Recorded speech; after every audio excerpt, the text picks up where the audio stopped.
welcome back to yet another podcast about Spurs, where we peel away the surface of Spurs fandom and discuss with you the juiciest Tottenham topics and insider gossip. It's been a month with plenty to chew on. Igor Tudor was spotted jetting into England with a rather eye-catching bowl of green apples, which became a core moment in the interim manager's arrival. Sadly, the North London derby left us all feeling a bit sour as Arsenal pipped us to the post. But fear not, we're here to crunch through the news, slice up the tactics, and discuss whether Big Iggy T can help us turn over a new leaf to stop the rot. It remains to be seen whether the rest of the season will be full of gala events or leave us feeling a little bit crabby. Stu, Pete, how'd you like them apples? I'm a big fan of them apples. It How was you nice to doing, see a guys? bowl of fruit being a staple for the new manager. We've missed that. I've missed that. Do you reckon he did it Hello. deliberately? Do you reckon it was a Potts reference? Bear with me, Blue. Um, Let's should we get straight into it? I think we've got to talk about the football, mainly the North London derby, unfortunately. Um, what did you think, guys? Stu, we'll start with you. North London derby, I thought we looked slightly better. I mean, we kind of lined up in exactly the way we probably would have lined up under Frank, but looking at the players we've got available, I don't really see what options we had. I mean, that is all we had left. We were literally down to bare bones. We have no wingers at the moment, unless you count Mattis Tell as a winger, and I still call him a forward, playing out wide occasionally. So for me, he had one way of playing, and I've personally, I think this is exactly why he's been brought in. He's a free at the back guy, and defense and eights is exactly where we're strong. So it suits him perfectly. That's why he's been brought in, because he's got a history of turning clubs around quickly and getting the clubs just enough points to do what they need to do, whether that's get to the Champions League or stay up. And he's going to keep us up. I'm fairly confident he'll keep us up. I look through the other team's results, look through our results, or look through the matches they're going to got coming up and the ones we got coming up, and predicting what's going to happen. I think we'll stay up, and I think we saw in the North London derby just the start of that. I mean, I said on Bluesky it's going to take more than 5 days to get the Frank off this team, and we certainly saw that. There were times where Gallagher was getting the ball and immediately pumping it up in the air for everybody to battle for, and I was like, yeah, that's very Thomas Frank. It's not really what we want to be seeing, but if we're going to have to live with it to get our points, that's what we'll do. But it will get better. You know, it cannot stay this way. I think the disallowed goal was a travesty. That was absolutely freaking ridiculous, and I will remember that for a very, very long time. It's going to go down there with the Pedro Mendes goal and others that just should never have gone that way. So yeah, that's how I'm feeling. But I'm confident, I'm positive for the future, starting on Sunday. Peter, any thoughts to expand on Stu's very comprehensive view of the North London Very derby and yeah, Igor good. Tudor? yeah. I mean, first, I think it's good to be back. I think I don't really know how to feel about Tottenham at the moment, if I'm being perfectly honest. But I think as far as the NLD, I think we were hard done by two. How should I put this? Bullshit calls. I think the tap on Gabriel's back by RKM for what would have been the equalizer, and then Gabriel putting him on the floor for what should have been a very clear goal scoring opportunity. I mean, look, I think it was going to suck no matter who was in the dugout or which players were going to be available. Um, but yeah, I don't know. I think that I've seen that some folks have been saying that we looked better, which um, triggered a couple folks to then go and find some data that proved otherwise. So I don't know. I don't really know how to feel about that game. I think the one thing that I did notice was like, why do we keep heading the ball back and forth to each other and then no one being able to actually bring it down and progress the ball in any way, shape, or form? Um, yeah, I think it is what it is, right? Like we're in a really, really shitty situation, and that is think for Igor's first game, that's just like sort of the luck of the draw, if you will. Not great though. Yeah, I'm one of the people that thought we looked better, and I think I said at the time, I don't, I can't quite put my finger on how and why it feels like that, but it just feels better than any of the performances under, well, not any of the performances under the Frank, but any of the defeats under Frank, and certainly the last North London derby, it definitely felt better than that.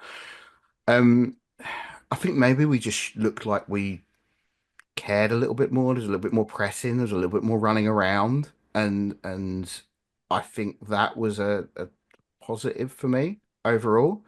Um, the big positive for me was Kolo Muani actually starting to look like a bit of a player, and he should have had two goals. He was played through the middle. Um, we pretty much played two up top because Simons was really advanced and almost up with him, and we saw that in the second half a bit with Solanke and Richarlison as well. So I think that might be something that Tudor goes to and plays the two up front, which I'm happy with. I think that's positive because if we're struggling to progress the ball, at least have two guys up there. So when it does make its way up there through long balls or throws or whatever, you have got two people to put it in the back of the net. Um, but I think it definitely wasn't get it out wide and spam crosses, and that felt refreshing to me. Yeah, I mean, I think we look like a team I who had just abandoned. Well, we sacked the manager and brought in an interim who only had what 4 or 5 training sessions. And we looked like it. It certainly looked better than anything that we'd done under Frank. But um, yeah, I don't know. I don't know if either of you had read James Horncastle's piece on Tudor and sort of what he's been able to do as the interim coach. That sort of filled me with a little bit of, it's not confidence, it's just sort of like level setting, if you will, right? Um, so that felt good, but I don't. I'm at a point where like I'm I not want sure to. if I even feel apathetic about how I think I'm sort of past that point. I understand that, and I think I want to say now. I want to get it out in the open now. We're not getting relegated.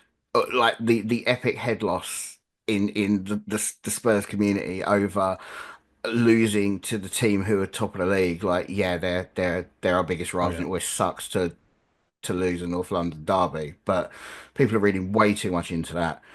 We're not going to go down. Tudor's going to keep us up. We will get we need 3 wins realistically. We'll get those 3 wins. People just need to calm down a bit. I think, and there was kind of enough in that game to show that if we play like that against Leeds, against Everton, against Forest, we'll win, and that's 3 wins. So I'm not worried about that at all. Yeah, we got 5 to 6 winnable games in the in the time left. So, we win 4 of those, we're absolutely safe. So we could even afford to screw up 1 or 2 of those. It's fine. And we just got to stay ahead of West Ham. And West Ham have some tough matches coming up. Leeds, I think, have probably got the hardest run over the next 5 games. I looked at them, I couldn't see them picking up any more than 5 points from them. Sorry, 3 points from And the they next five play games. West Ham on the last day And as they well. play West Ham on the last day, which is one of those games that it's gonna go down to it, isn't it? And like, Mm. nervous at the bottom, and hopefully we'll be clear by then. We'll all be happy and calm. But I mean, we're not immune to the risk of relegation, but I think we've got a bit too much about us to really be at risk majorly. I think if Thomas Frank was still here, I would be concerned because the way we were playing football was just sleepwalking our way towards the bottom 3. And yeah, it was not good. Last year there were problems, but we could see that there was a kind of an explanation as to why there might be problems. And we've seen from the Ange interview that they were very seriously focusing on cup games and getting set up for that, and training revolved around winning the cup games, not the league matches. So there was a reason. There was a reason. But this season, I don't think there was any reason to be where we were. We just needed to do better.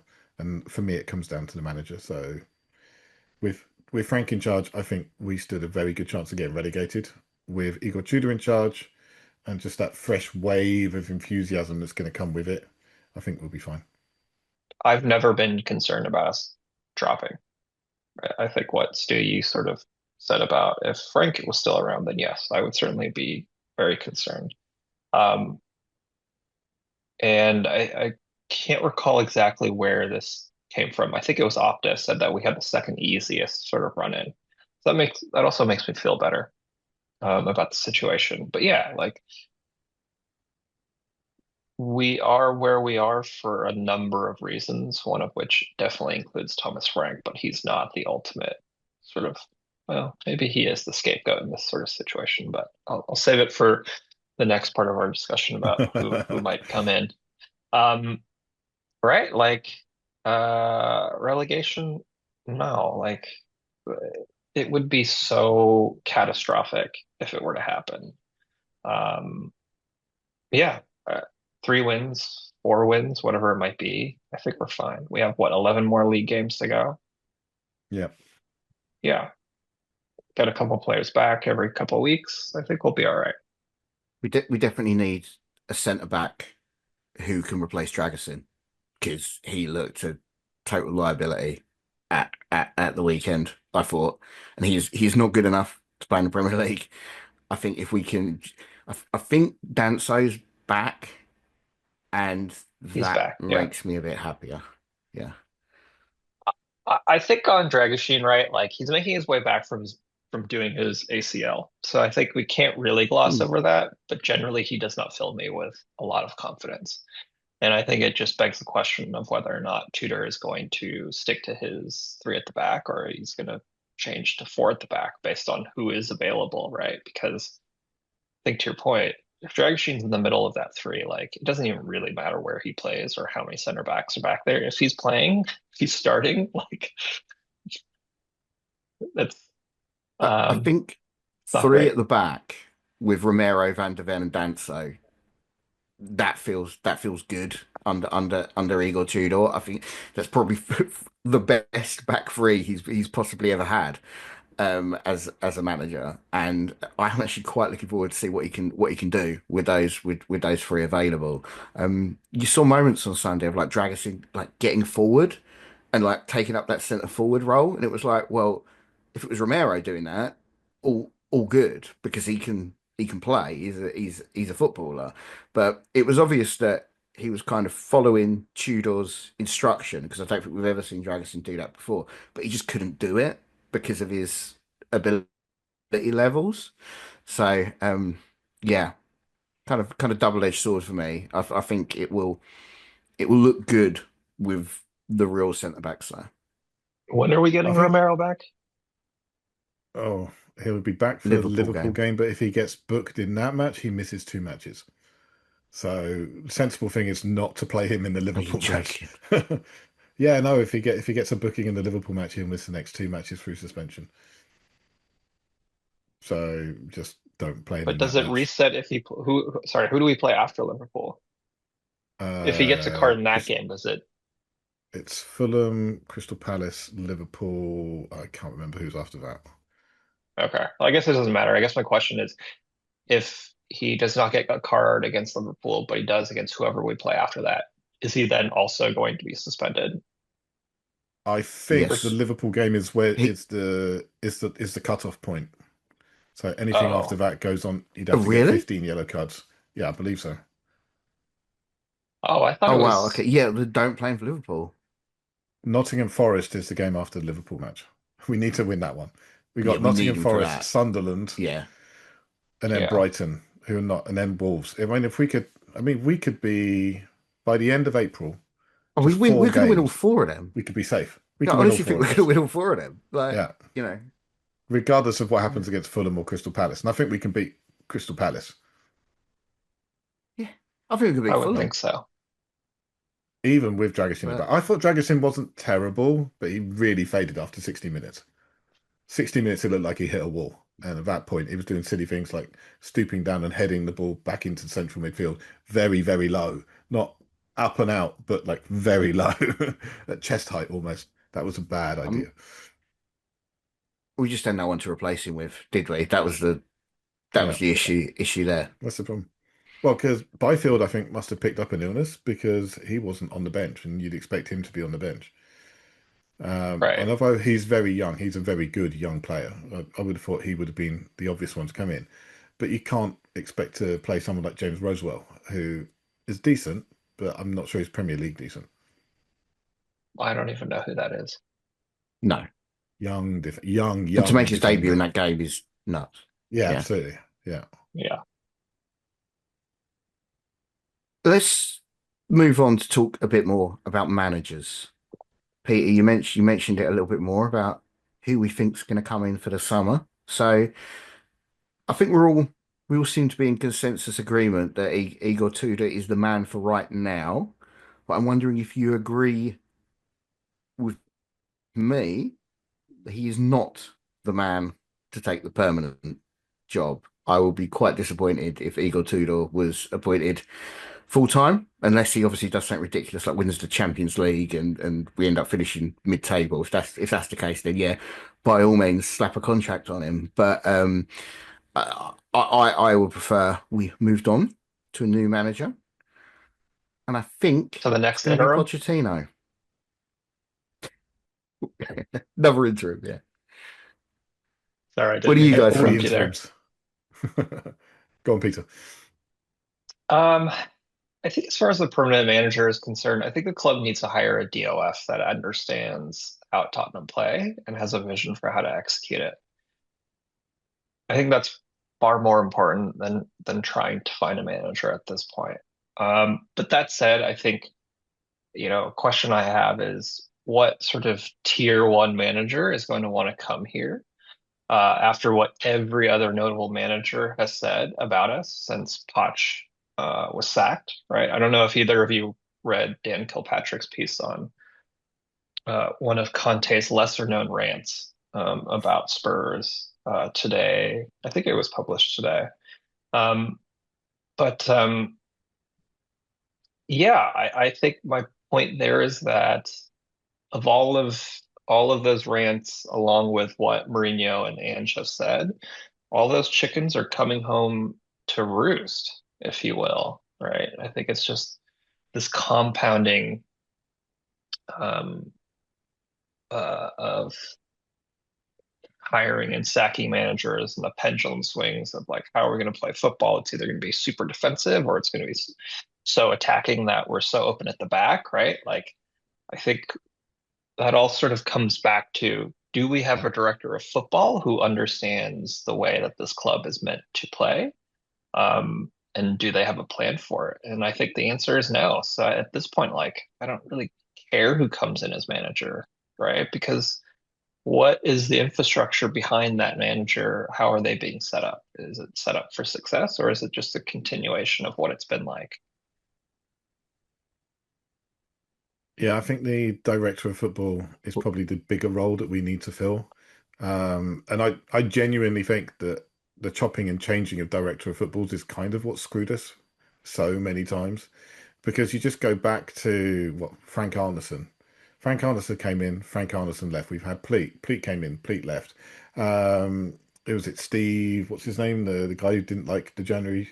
I hate January transfer Pitching. windows. That guy. Yeah, Steve Steve Hitchin, Hitchin. Um, yeah, the Damien the guys Comoli, currently Damian Comoli, Paul Mitchell. There was an Italian guy who came in for like seemed like 2 minutes. Baldini, Franco But Baldini, yeah, Franco Baldini. Yeah, Baldini. Yeah. all of these guys come in. They stay for a little bit, and like we think, oh well, they'll be coming in and they'll be the ones setting the strategy and the long term vision, and they're there for what 18 months, and then they go. And now we've got Johan Langer. Oh no, we had Paratici. So Paratici came in, Paratici left, Johan Langer came in, then Paratici came back in, and now Paratici has left again. I mean, it seems to be a revolving door, the director of football role. And I'm not as down on Langer as a lot of people. I just don't think he's the guy who should be heading up everything. I think he's got a very good eye for a player. I just don't think he has the long-term strategy down. So I think he needs someone alongside him who can do that. I mean, should the director of football be the one that is effectively scouting players, though? I mean, is that in the remit of a director of football role? I mean, yeah, if he's good at it, that's great, but it pretty suggests to me he should probably be a head scout as opposed to a director of football. I don't know. I think he's a glorified head scout. In reality, that's what I think Mm. he is. So, I would rather have someone come in who's got a bit more experience of building a squad for the long term and, being that person. And I think potentially that's what Paratici was supposed to be. But Paratici apparently fell in love with a woman and went back to Fiorentina. So, he's chased the lady, as we all do at Is the that gambling really the I tables. kind of story? admire that. I kind of like that. That's that's the story I heard floating around. Yeah. Yeah. Got it. Yeah. But Um, where do you want to yeah, be in love? Do you want to be in love in Tottenham or in love in Florence? Come on. The choices are it's a pretty easy choice. yeah, pretty easy choice. Uh, I don't know. I again, I think I just go back to the situation sort of from a 30,000 foot view, right? Like everything that's been sort of negative or negatively said from any past manager about how the club is run, this and that, right? That all comes from sort of Levy's era, if you will.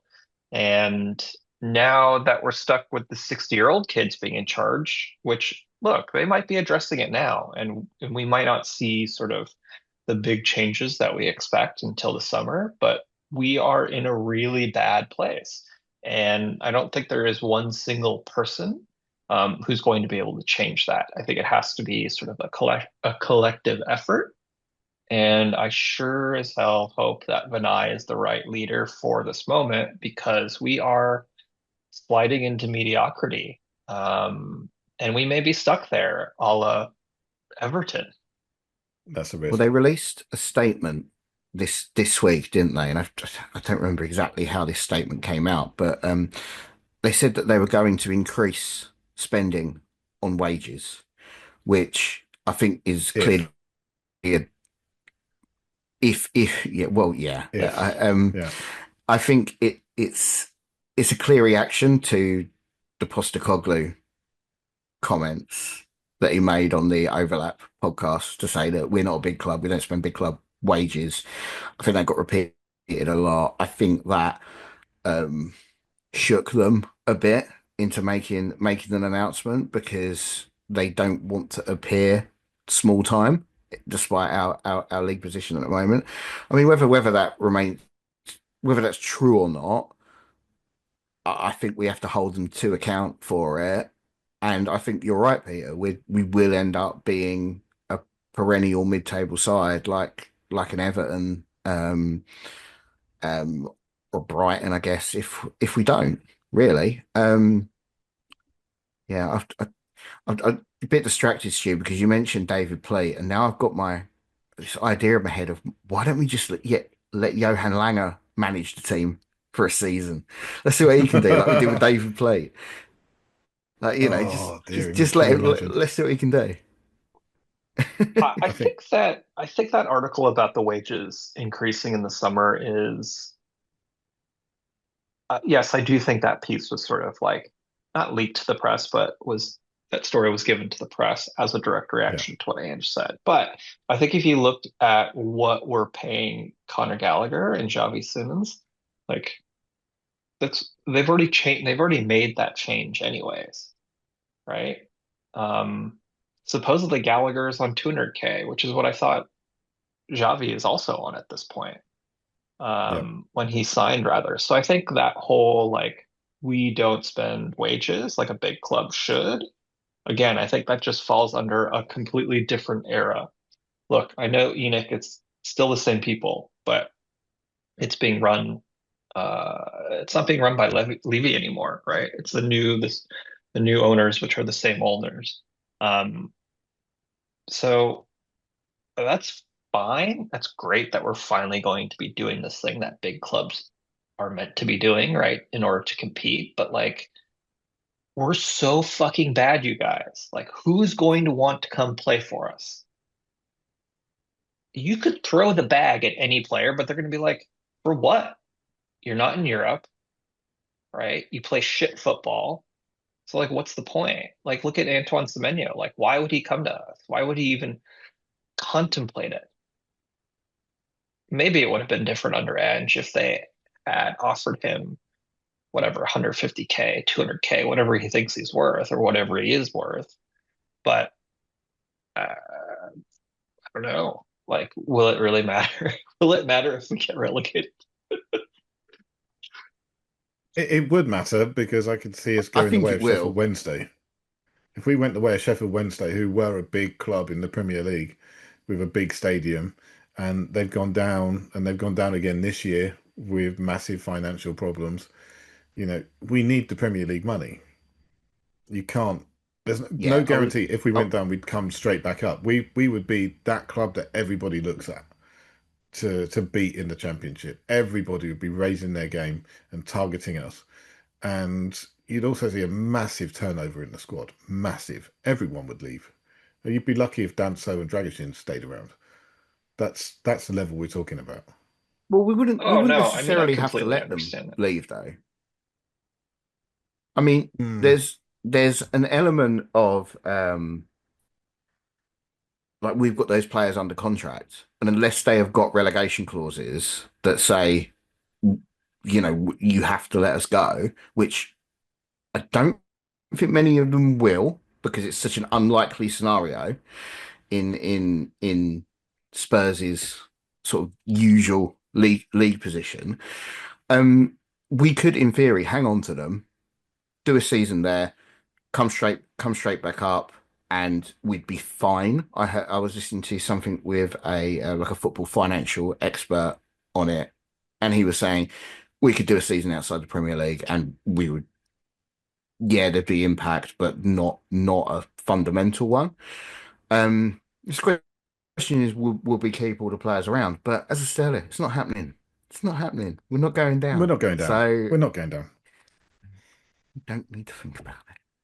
No, I mean, I don't think we're going to go down at all, but I do wonder. I think it's a good question, Owen, of whether or not these players have those clauses in their contracts.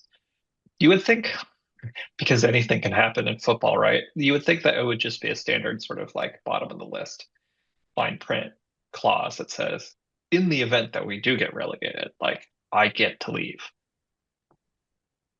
Yeah, normally, when these relegation clauses are written into contracts, it's written into contracts for the benefit of the club. Yeah. Because say if let's use Leeds as an example, if they sign a load of expensive players to play in the Premier League and they go down, they don't want to have the wages of those players on like hanging around them. So Yeah. the release clause is actually to protect them in that instance, so they can release them and pick up a load of cheaper players who can play in the Championship. We probably wouldn't need that as much because our other sources of income, we could probably still pay the majority of our players, even if we went down for a season. It's the second season where it would become a problem. So, it would be interesting for sure if we did. But yeah, I can't see it. My only thing is it's difficult to keep hold of unhappy players. And you wouldn't have one unhappy player, you'd have 20 unhappy players who wanted to find a new club. And, I can just see there being a bit of an excess. But again, we're not going down, so I don't. This isn't a major concern for me. So we're not going down. Keep saying it. We're not going down. We're still talking about it though. Let's move on. Yeah. Let's move How did we get here? Let's talk about a team. Let's talk about a team who are definitely not going to get relegated because they have got ambitions at the other end of the table. I want to talk about Spurs Women because I will confess I didn't watch a lot of Spurs Women before this season, but now I find myself putting YouTube on a Sunday lunchtime, and I love it. They're brilliant. Um, they play the way I think a Spurs team should play. And yeah, it's just really wonderful to watch. They've got a load of really likable players. Olivia Holt is fantastic.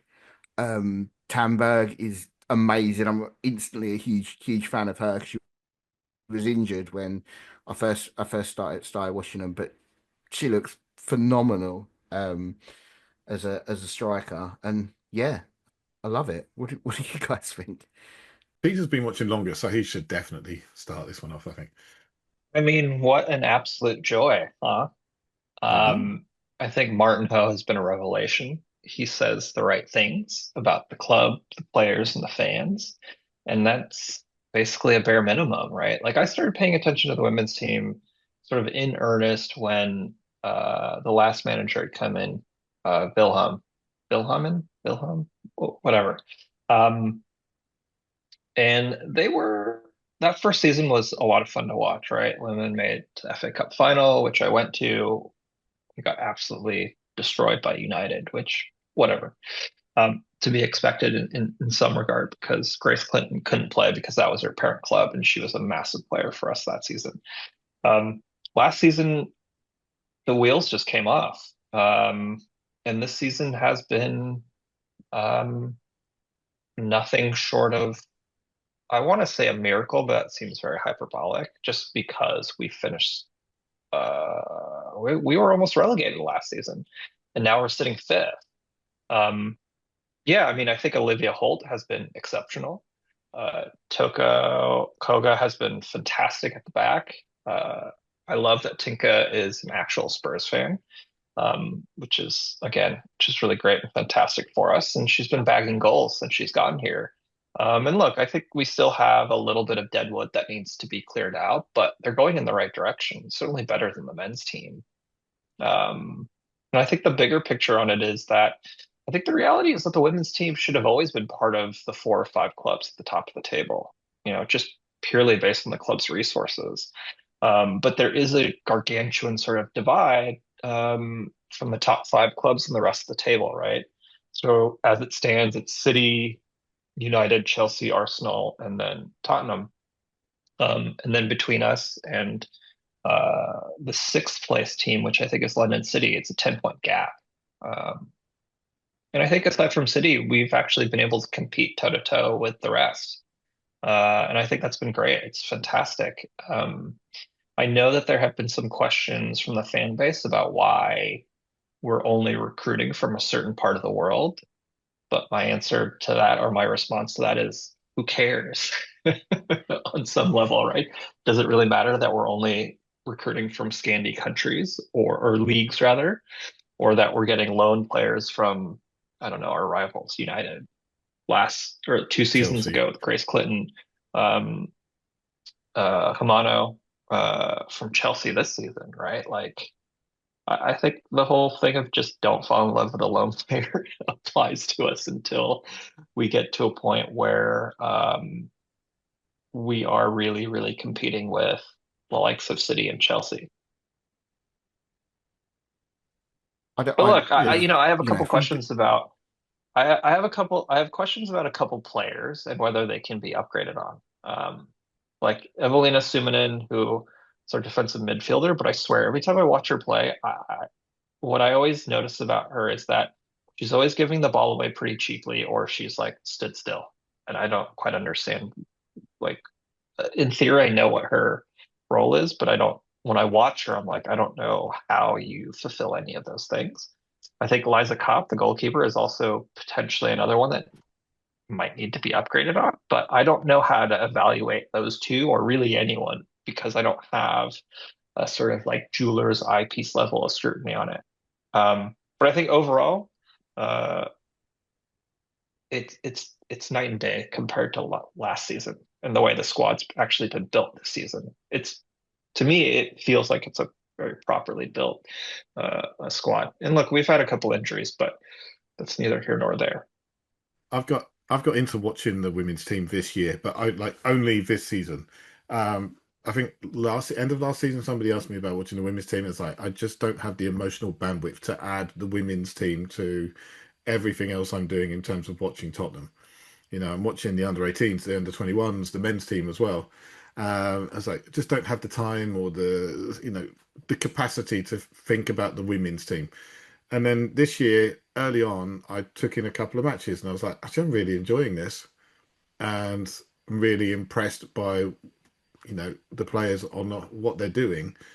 And I just continue to be further and further impressed as the season goes on. I mean, Peter talked about a few of the players, but also Signe Gopsa is a fantastic midfielder. She's really good. I mean, she's not a good football player for a woman. She's a good football player.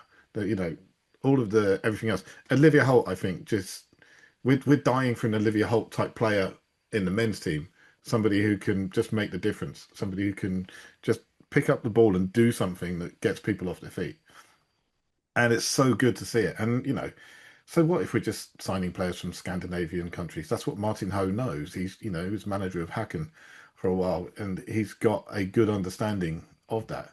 It's like back in the 90s when we were bringing in when the Premier League was bringing in managers from smaller leagues, right? And then they would go and sign players that they knew from those leagues could actually step up. That's what he's doing.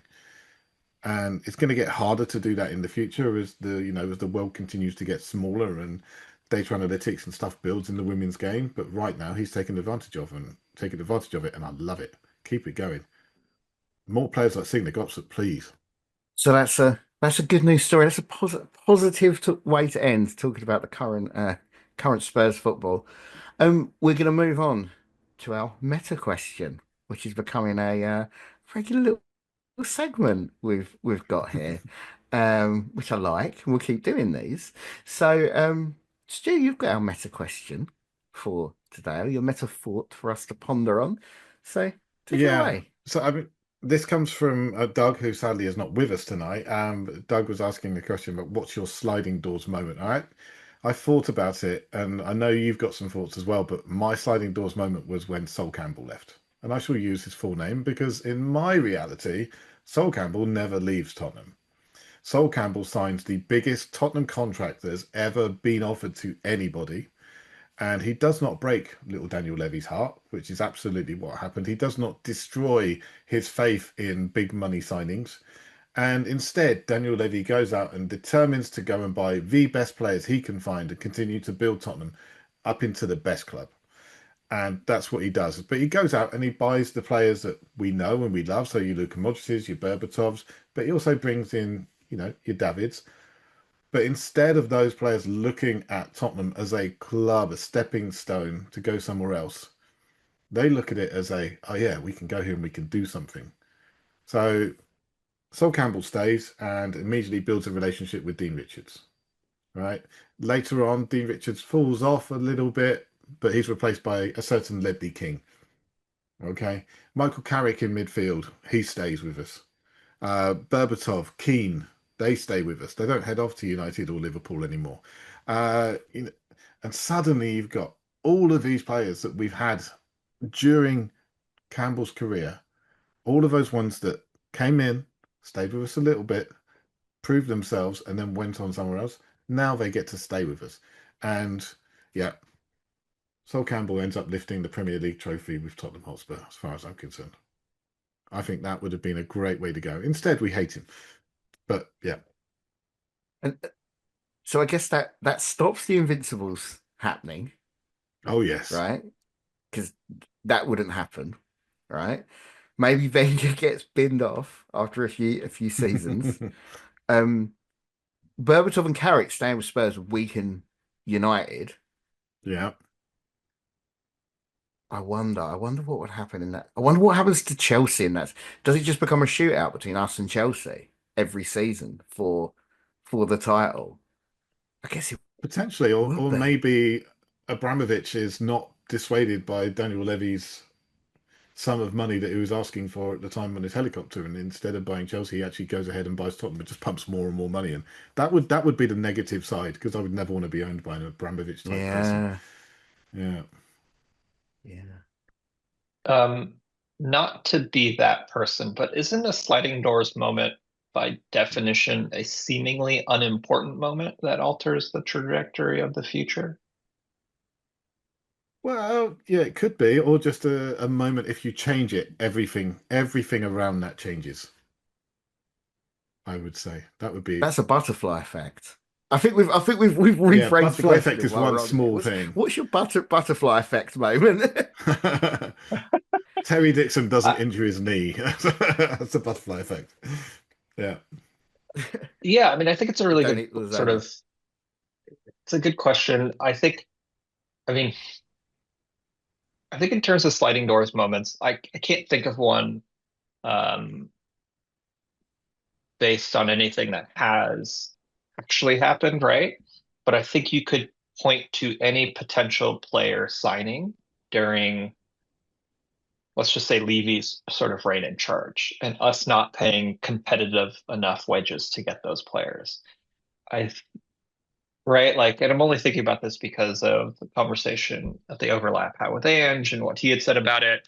But it's also something that we've known for quite a long time. But I think in mass, like you take all of those situations, all of those scenarios, right, where we didn't sign a player because we refused to pay a competitive wage. I think that altogether it compounds into where we are, or rather, we are where we are because of it, but if right? Sol So I Campbell don't had know. stayed and smashed Sure. that wage structure, then we could have continued buying those players anyway, and we're winning things now.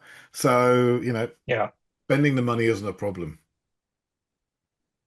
Fair. Or does Sol Campbell stay and then Daniel Levy thinks, right, we don't need to buy anyone, we don't need to bring anyone else in. It's fine. And we end up with Sol Campbell playing centre back with I Anthony don't know Gardner. who Anthony Gardner and Yeah. Alton Thelwell and players like that. Like maybe would it have been a net improvement? We may have just ended up exactly where we are, but just with one better centre back and none of the other good players we got. It's very interesting to think what would happen because it was a huge turning point, without a That doubt. was massive. We've got another phrase for it, turning point, sliding doors, butterfly effect, Yeah. you name it. That was the transfer that like literally broke my faith in human nature. I'll be honest. I was when he went to Arsenal, I was like, that is the worst possible thing that somebody could do. How could somebody do that to millions of adoring fans? And I was like, clearly there are people out there who just don't give a shit. So yeah, broke my heart when I he didn't went. believe it at first. Yeah, when somebody Yeah, when told I me, I heard was like, about it, I didn't believe no. it. I was like, no, we silly. Uh, yeah, it was. Yeah, one of those things. But oh well, we got over it. My sliding doors moment would have been Did we? yeah, just Did don't we eat ever the get over it? lasagna. Oh yeah, lasagna was bad. Mm. I am. But yeah, because if we hadn't got sick, we beat West Ham, we finish above Arsenal, qualify for the Champions League. I think they got to the Champions League final the following season. So it stopped that happening. As much as it was funny to see them lose, but maybe it would have been us in that Champions League final. Who knows? But yeah, that's the big one for me. That stands out. We would have just got Champions League that little bit earlier than a few seasons later under Redknapp, and I think that could have made a big difference having Champions Yeah. League football under Martin Yole. The big thing about that is that they would have missed out on the revenue that Champions League brings. And their finances at the time were so precarious. I mean, they had gambled everything on being in the Champions League. If they'd missed out, it would have really hurt them. So for them to miss out at that point would have been fantastic. Would have It's been. just part I of the feel like we always narrative I come of back to guess talking about Sol Campbell or lasagna on this podcast. Go It'd on, be part Peter. of the narrative because, as I remember, was it Peter Scudamore was actually at the Arsenal stadium that day when they were asked whether or not they could delay or push the game back by a day, and he said, "No, no, no, must finish all of them at the same time." Surrounded by Arsenal executives. they Fun just love to times that cheat was. all the time. Yeah, still goes on. They still do it. They certainly do. So moving on, we are going to have our little monthly delve into the world of social media. Um, you can find us all on Bluesky, where we spend a lot of our time talking about Spurs and various other things. Um, yeah, the big thing is, as we mentioned already, is all the relegation talk across social media in general. It's blown my mind a bit. I don't know if people are just doing it for engagement. I think certain places probably are doing it because it's a sensationalist story, and that always drives eyes and clicks to things. And I don't begrudge them for that. That's absolutely fine.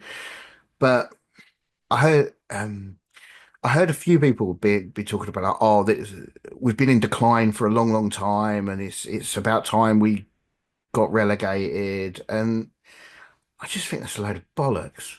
We finished fifth 2 seasons ago. The decline, yeah, we have declined, but it's been pretty rapid, not gradual. And it mainly revolves around losing Kane, losing Son.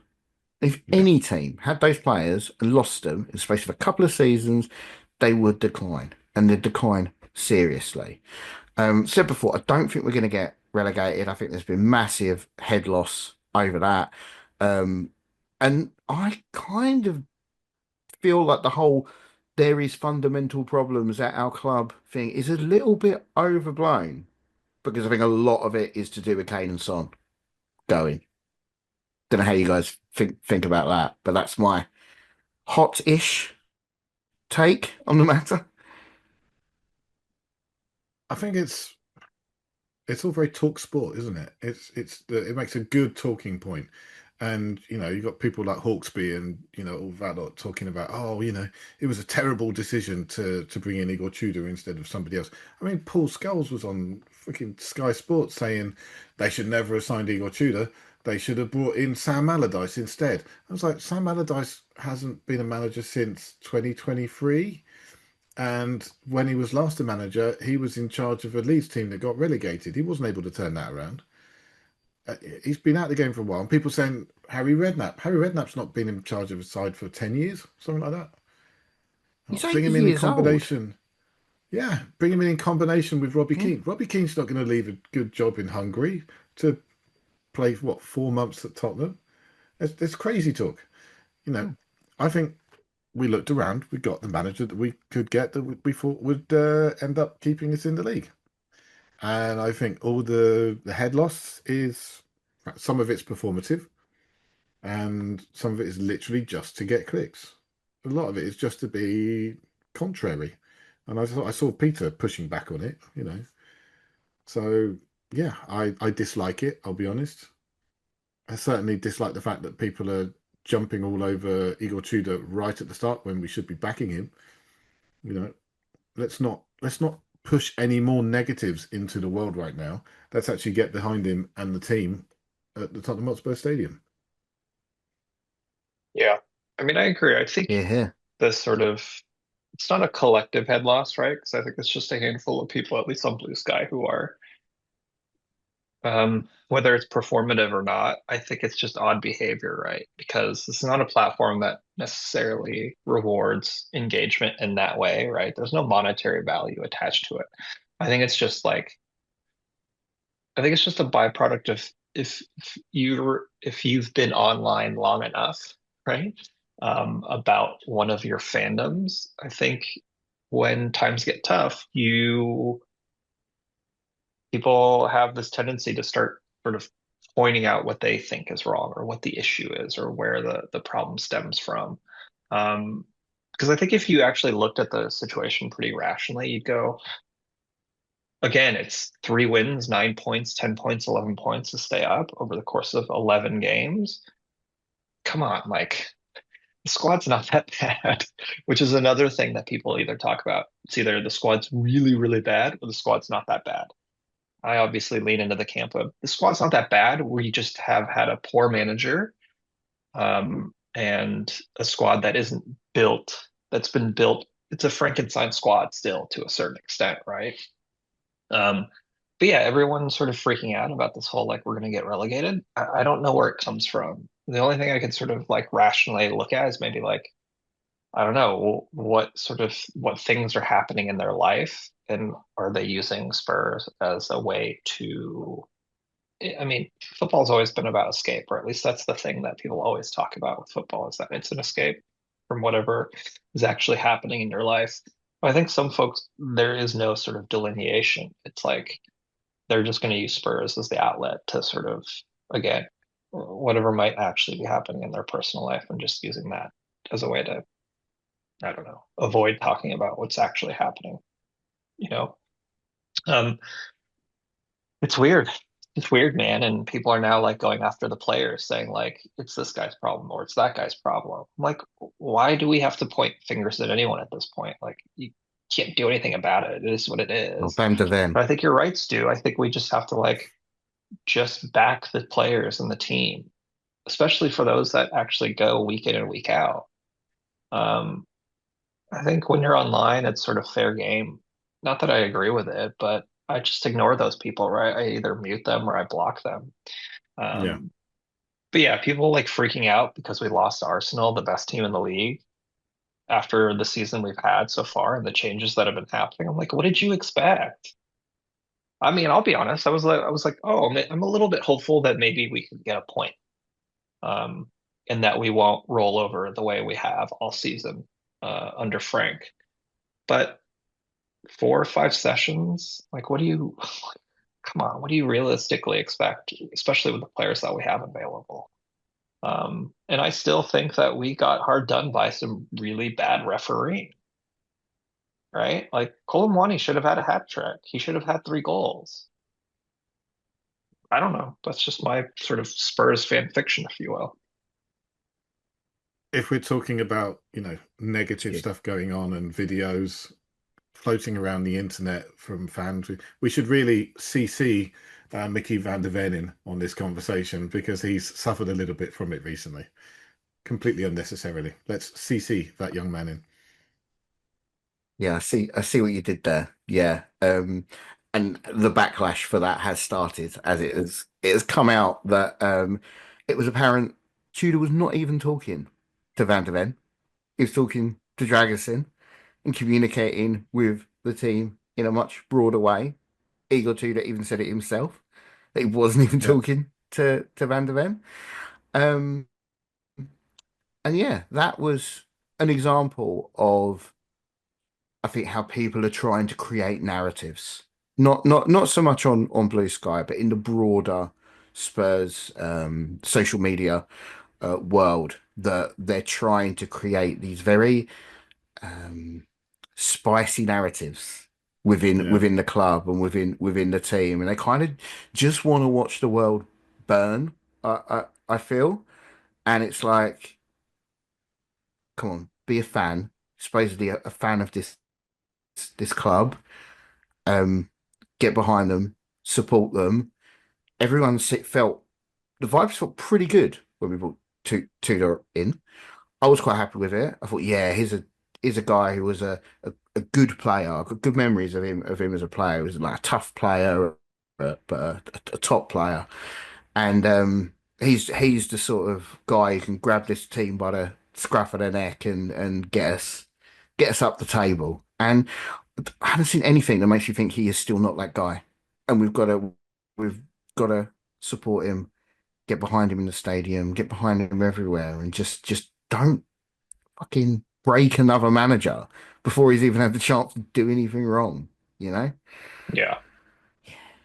I think it's And I think just we need it's to, classic rage bait, right? That's all it is. yeah, Like people know how to get a reaction out of people online. And I think we also have to just remind ourselves like this is not necessarily how everyone feels, right? Because I think if you at least if you talk to anyone that went to the game over the weekend, right? They said they had stated the lane hasn't been that loud all season, right? So I think we have to like realize what is reality versus what is some sort of echo chamber or whatever it might be online. But I think going after our players, especially our 2 best players, which I think at this point are probably Romero and Van de Ven, I'm like, why are you digging them out? For what? Like, why why do you feel the need to go after them? Like, why don't we just say, like, the situation sucks, everybody's culpable, but like all we can do as fans is just get behind them.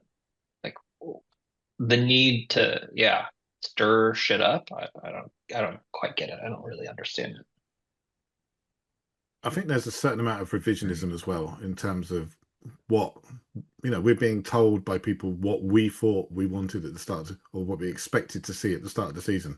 I mean, we had a chat at the start of the season and we talked about where do we think our squad is, and I said I think we've got the seventh best squad in the league.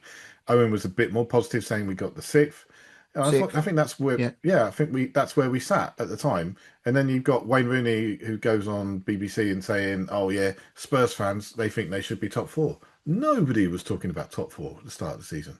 No one expected us to go from where we were to fourth or third. No, it just wasn't even in We our should be minds. So aiming for top four. no, we should be aiming for first. Aim for first, and Oh yeah. Well, miss out yeah. by a little bit maybe. Yeah. Aim for fourth. You got if you miss out by a little bit, you end up fifth. You aim for first, and you miss by a little bit. You're second or third. No, of course, but you know what I mean in terms of like achievements. Winning the league is incredibly hard. Yeah, Fourth is achievable, right? Top five is achievable. We should be going for. We should make it so that is our minimum. Our Yeah. minimum is top four. Winning leagues the target, obviously. Yeah, definitely. I think. Do you think any of this stuff about Van der Ven, and we've heard a bit about Romero as well. There's been loads of stuff out there slagging off Romero and his attitude, despite the fact he's not been playing. Um, do you reckon some of it is a bit of Thomas Frank defending to sort of say Frank wasn't the problem, these players are assholes? And when Van der Ven ignored him, it wasn't because maybe I need a tinfoil hat or something, but when Van der Ven ignored him, it's just because he's an asshole and that's what he does. Or am I inventing something that just doesn't exist there? we didn't have these comments before, did we? It's only come out No. after Thomas Frank, and I mean Thomas Frank is clearly liked by the media. Clearly, I mean, was it Jay Harris from the Athletic? It clearly had an in with him, and they're on good terms. And since he's gone, they've all talked about Spursy again and all this kind of stuff, which wasn't discussed while Thomas Frank was manager. But suddenly it's, oh, the club's in crisis and the club's failing and the club's having all these problems. And yeah, there are issues at Tottenham. I don't think the club's in a crisis. I think there are tweaks and things that need to be made. And sometimes you can make a very small tweak and it can make a major difference.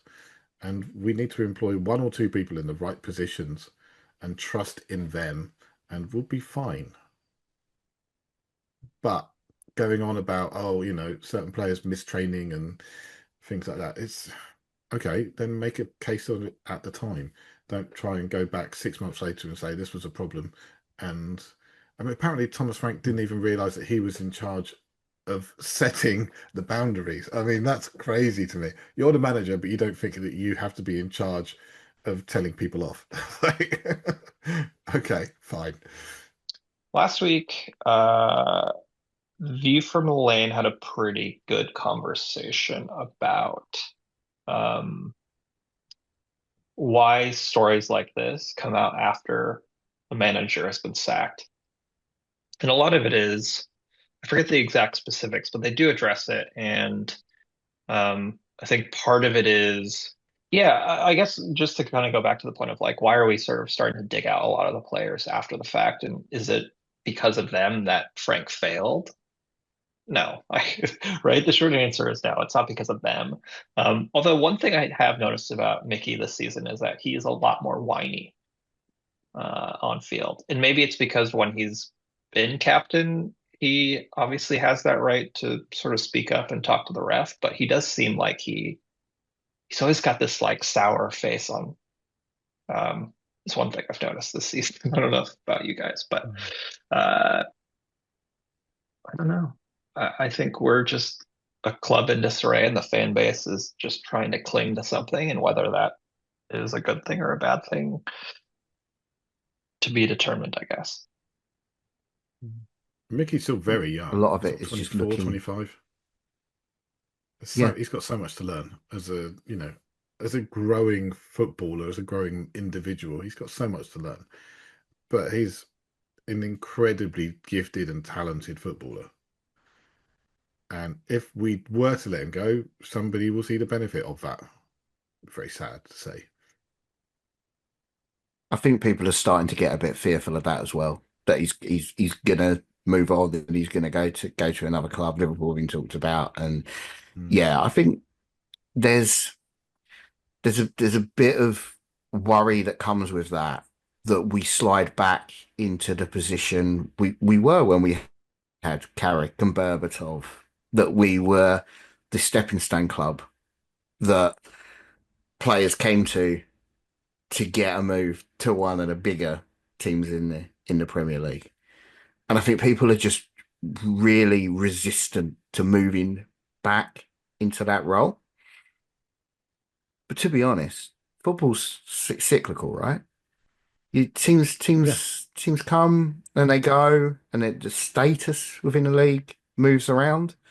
Um, and it probably will happen to us one day where we are back in that position.